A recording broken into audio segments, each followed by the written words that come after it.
Focus of this video will be on the projected curve function. This is an easy way within SolidWorks to make a 3D curve sketch without having to use the 3D sketch tool, which can be a hassle to control. With this, what I have here is two sketches on the different planes. One is on the front plane and one is on the top plane.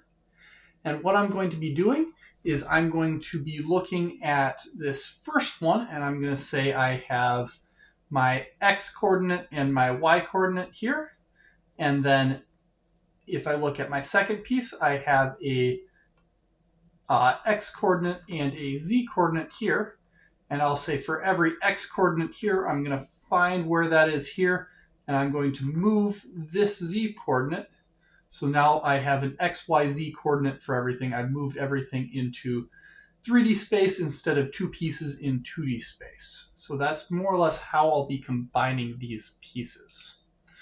With this, the projected curve tool is going to be found under our curve section. This is in our features area within SolidWorks, and we're going to be selecting the project curve.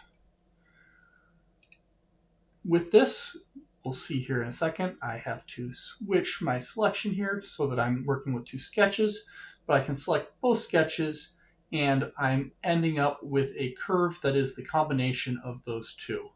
Just because it's a little bit hard to see here in 2D. Here we have a cylinder, so we're seeing that that curve is showing up right along the edge of it. And just in case you still don't believe me, I'm going to go ahead and do a quick swept cut along that curve in order to show that it is in fact right along the edge of this cylinder, which is the shape that I chose here. You don't have to choose one of them as a regular curve. We could do a bunch of squiggly lines for both of them, but this is how this works.